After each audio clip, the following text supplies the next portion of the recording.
celin doona ila tahay cilad farsama malaha heshay waayahay Soomaali marka la yiraahdo arinta qofan qabay kaadi السلام عليكم عليكم السلام ورحمة الله وبركاته أي سلو آدي بان horta u dhawahay dhamaantiin waan salaamayaa mudaharaadka magaalada Muqdisho waxa weeyaan horta nin kasta dhulkiisa iska leh reer Muqdisho waxa rabaa xaqooda inay u doodaan ama bacdi waxa weeye dawladda waxay tahay nabar iyo naxdin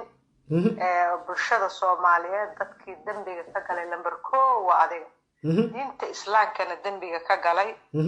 محمد عبد الله فرماجو وموغا او ujeedna wax allaala wuxuu tarkuma taala uu yahay u sheegay nabigeena عليه الصلاه والسلام waxaas ka shabaha been sheegin magaciisa inuu maxamed cabdullaahi maxamed yahay sheegay mucaarad noqotay dhageyso anigu markayga ku dhageysanaya maanta aad mucaarad noqotayna waxba noo sameeymayso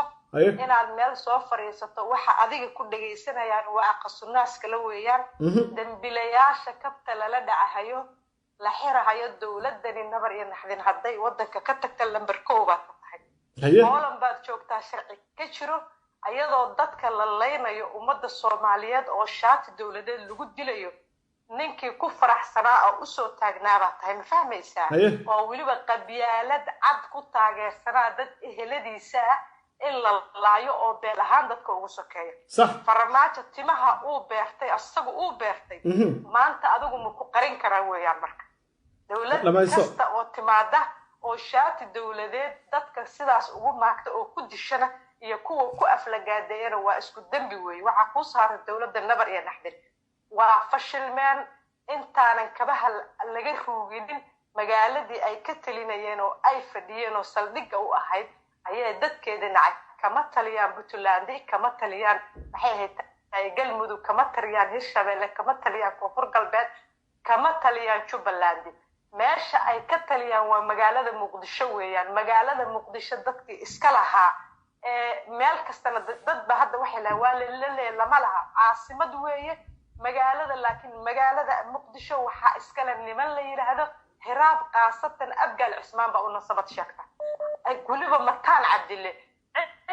aan ayaga ahayna maxay ahayd laga mana tashan karo waxna kama noqon karto xaq inay soo dhacsadaan xaqooda weeyaan dawladdaana way fashilantay maamul goboleed bay ku fashilmeen ummadii Soomaaliyeed bay ku fashilmeen dadka fashilmay ee nabar iyo naxdin kooba adigu ka farmaajan qaas wuxuu halaynin Xasan Cali Qeyraan qaas wuxuu halaynin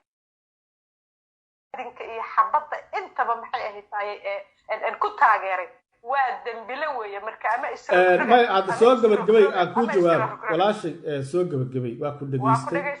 ku dhageystay si fiican u hadashay waadna mahadsantahay waayahay horta marka ugu horeysa anigu ma ihi shakhsi dawladda ka tirsani waxaan ahay qof shacab waxa tiri dambiila tahay waa lagu xisaabtamayaa haddii dambi lagu helo ma diidana in la xisaabtamo laakiin anigu qof ka tirsan madaxtooyadana ma ihi golaha wasiirada kama tirsan baarlamaanka kama tirsan si fiican dhigeyso waxaad tiri madaxweynaha ayaad nabi ku tilmaantay ayaga ka cafiyo nabi kuba tilmaamin wax kastana ujeedo leeyahay warkaagi hadama aan dhamaystay dhigeyso hadama aan dhageysto warmay publican ka hadla dhageyso horta i dhageyso walaashay aniga fiir waa ku dhageystay dhageyso time kaliya si waxay ahayd hadda anigu beera sheegaysa walaa baa ka dhageystay ma dhageysatid ma horta dhageyso aan dhamaysto adiga moogta waa ku dhageystay waa hadashay adiguna i dhageyso ilaahay subhanahu wa ta'ala wuxuu yiri yani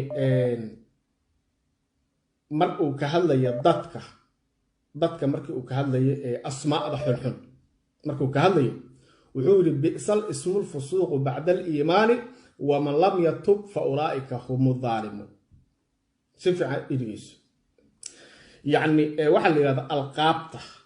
naynaasada xulxun in la isugu yeero ilaahay subhanahu wa ta'ala waa diiday warkiiba anigu ujeedo laha waxa hadii ujeedada laga leexiyo oo kaliibka inta si fiican loo jarjaro wax kale laga soo saaro waa gooni anigu waxaan ka hadlay yani ujeedada warkan wuxuu ahaa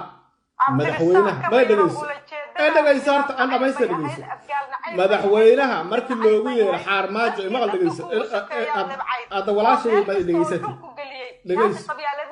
taleefanka yaana kugu jarin dhegeyso laba mid yeel andhow oo maaragtay iyo carabiyaba waraaqad baan u qornay 3 bog iyo badh ahayd waxaan ku dhahnay 7 shay